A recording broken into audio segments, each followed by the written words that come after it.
এই ওমাইরা, ওমাইরা, স্কুলে যাবি না? দেরি হয়ে যাচ্ছে তো, তাড়াতাড়ি বাইরে আ।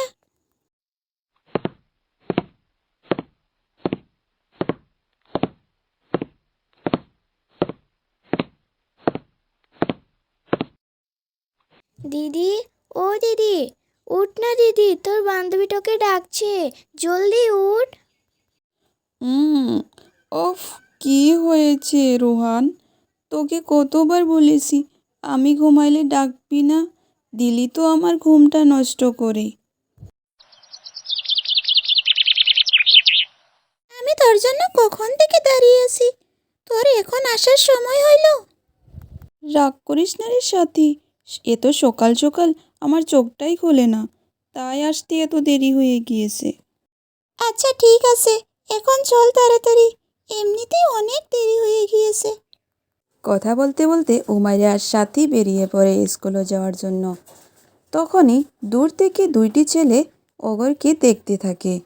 একটি ছিল রফিক আর জামিল। ভাই, হুমায়রাকে কিন্তু দেখতে হেব্বি লাগে, তোর সাথে খুব মানাবে।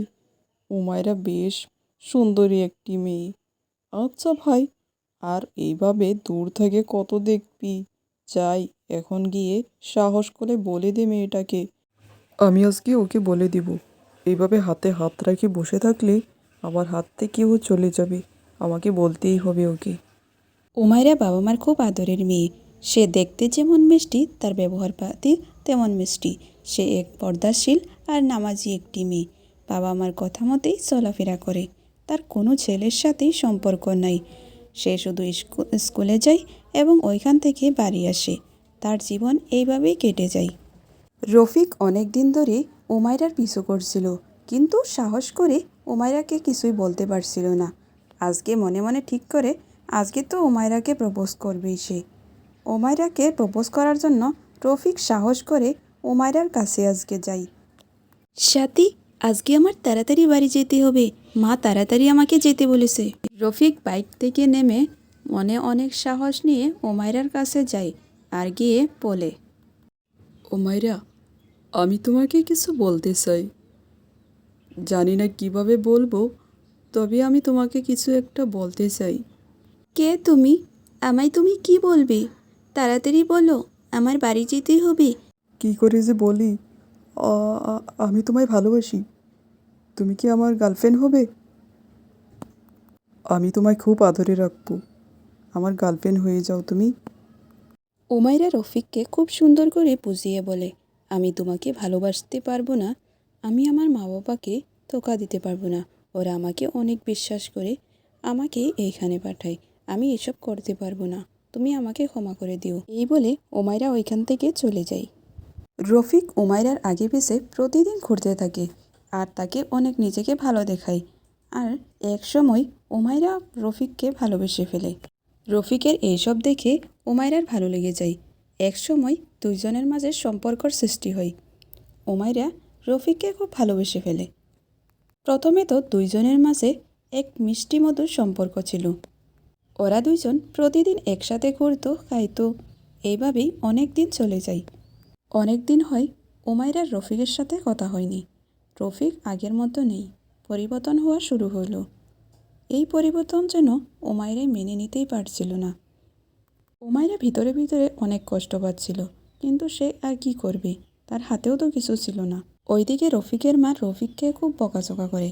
সারাদিন বাইক নিয়ে ঘুরে বেড়ায়, কিছু কাজকর্মও করে না। রফিক লেখাপড়াও ভালো ছিল না, অনেক দিন আগেই স্কুল ছেড়ে দেয়। তাই মা অনেক রেগে সেগে ওকে বকা দিতে থাকে। রেগে সেগে চলে যায় ছেলেটা। অনেক দিন হলো রফিকের সাথে উমাইরার কথা হয়নি। আজকে উমাইরা রফিকের সাথে দেখা করতে যাই। তোমার কি হয়েছে? এতদিন হলো আমার সাথে কথা বলোনি, আমার সাথে দেখা করোনি, তুমি কি আমার উপর রেগে আছো? না না, তোমার সাথে রেগে থাকবো কেন? এখন আমি সময়ই পাই না তোমার জন্য, তাই জন্য আসতে পারি না। বাড়িতে অনেক কাজ, কী করে যে তোমার সাথে দেখা করব, সময়ই হচ্ছে না। আচ্ছা হুমাইরা, তুমি দেখতে তো খুব সুন্দর, তুমি তো ভালো ছেলে পেয়ে যাবে। আমাকে ভুলে যাও তুমি। রফিক, এসব কি বলছো তুমি? আমি তোমাকে ভুলতে পারবো না। রফিক উমাইরাকে এখন আর আগের মতো ভালোবাসে না, তাকে সহ্যই করতে পারে না। ও পুরোপুরি বদলে গিয়েছে, কিন্তু এটা উমাইরা একদম মেনে নিতে পারছিল না। তার ভিতরে কষ্টে যেন সব কিছু শেষ হয়ে যাচ্ছিল, কিন্তু ওর চোখের সামনে ও এইভাবে কষ্ট পাওয়ার পরেও ও কিন্তু বুঝতেই চায় না। একদিন উমাইরার বান্ধবী উমাইরার বাড়িতে আসে, এসে বলে রফিক তো অন্য মেয়ের সাথে সম্পর্ক গিয়েছে, ও আরও অনেক মেয়ের সাথে সম্পর্কে আছে, ও একটা খারাপ ছেলে, তুই ওকে ভুলে যা। কিন্তু এসব কথা ওমাইরা একদম বিশ্বাস করেনি, তার খুব রেগে যায়।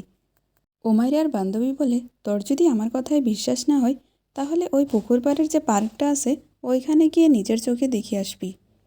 ওমাইরা তার বান্ধবীর কথা মতে সেই জায়গায় যায়। ওইখানে গিয়ে দেখে রফিক তো অন্য মেয়ের সাথে বসে বসে গল্প করছে। এইসব দেখে ওমাইরার মনটা যেন ভেঙে টুকরো টুকরো হয়ে যায়। রফিক, এই মেয়েটা কে? তুমি এতদিন আমার সাথে প্রতারণা করেছ, কেন তুমি এরকম করলে আমার সাথে? তুমি এইখানেও এসে গিয়েছো? কেন এসেছো? আমি তোমাকে ভালোবাসি না, চলে যাও এখান থেকে তুমি। ওমাইরা রফিককে অন্য মেয়ের সাথে দেখে তার মনটা যেন টুকরো টুকরো হয়ে যায়। সে বাড়ি এসে শুধু কাঁদতে থাকে, ওর কান্না থামছিলই না। তখনই রুমে তার মা এসে যায়, এসে তার মেয়েকে কান্না দেখে জিজ্ঞেস করতে থাকে, তোমার কি হয়েছে? প্রথমে তো ওমাইরা ওর মাকে কিছুই বলেনি, কিন্তু জিজ্ঞেস করতে করতে একসময় সে বলে দেয়, ওমাইরা, এই বয়সে কাউকে ভালো লাগাটাই স্বাভাবিক, কিন্তু এইভাবে নিজেকে নিয়ন্ত্রণ হারালে হবে না। হারাম সম্পর্ক মহাপাপ, আল্লাহর নাফরমানি করলে আমাদেরকে কষ্ট পেতেই হবে। তুমি নিজেকে শক্ত করো, আল্লাহর কাছে তওবা করো। ওমাইরার মা ওমাইরাকে খুব সুন্দর করে বোঝায়। ওমাইরার মার কথা শুনে ওমাইরা কিছু হলেও নিজেকে এখন ভালো করে, কিন্তু মনের ভিতরে তার কষ্টটা কমে যায়নি, পেতেই থাকে। ওমাইরার যখন খুব কষ্ট হতো, সে তখন জানালার পাশে গিয়ে আকাশের দিকে তাকিয়ে থাকতো।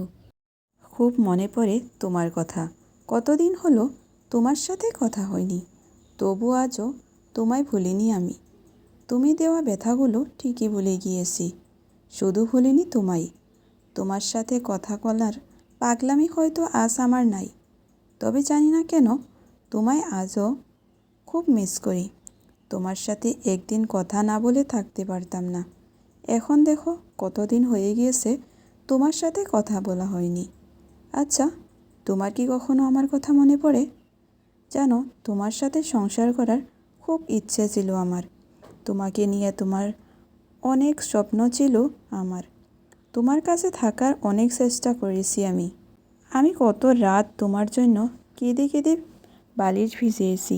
তখন আমার পাশে কেউ ছিল না সৃষ্টিকর্তারে ছাড়া, আমার আশেপাশে কেউ ছিল না। তুমি আমার সাথে কেন এরকম করলে?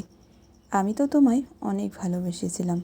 তোমায় কতবার বলেছিলাম তুমি আমায় ছেড়ে যেও না, তবু তুমি থাকলে না। আমি না তোমার জন্য ছটফট করতাম, তোমার সাথে কথা বলার জন্য, তোমাকে দেখার জন্য, তোমার একটু কথা শোনার জন্য আমি অনেক কষ্ট পেয়েছি। আমার চোখে ঘুম ছিল না, মনের শান্তি ছিল না। তুমি আমায় ঠকিয়ে পৃথিবীতে জিতে গেলেও আখেরাতে ঠকে যাবে। আমি তোমায় সৃষ্টিকর্তার জন্য ক্ষমা করতে চাই, কিন্তু আমার আত্মা তোমায় ক্ষমা করে না। তো উমাইরার বাবা মা আর ওর ছোট ভাই ওকে খুব ভালোবাসতো। পুরো পরিবার ওকে খুব আদরে যত্নে রাখতো। লাহে লাহে উমাইরা স্বাভাবিক হতে শুরু হয়। এখন সে লেখাপড়ায় মন দেয়, পুরনো কথাগুলো ভুলে গিয়ে এগিয়ে যায় জীবনে। অন্যদিকে রফিক নতুন নতুন মেয়েদের সাথে সম্পর্ক করে আর ওগোর সাথে প্রতারণা করে ছেড়ে দেয়। এটা যেন তার নেশা হয়ে গিয়েছিল। একসময় এইসব করতে করতে একদিন ওই একটি বাজারে একটি মেয়ের সাথে ধরা পড়ে। ঠিক মেয়েটির সাথে প্রতারণা করে ছেড়ে চলে যাচ্ছিল, তখনই ও মানুষকে ডেকে খুব পিটায়। ওকে এরকমভাবে পিটায় কি ওর আর অবস্থাই থাকে না। অনেকক্ষণ পিটানোর পরে তাকে সে মানুষগণ পুলিশকে দিয়ে দেয়।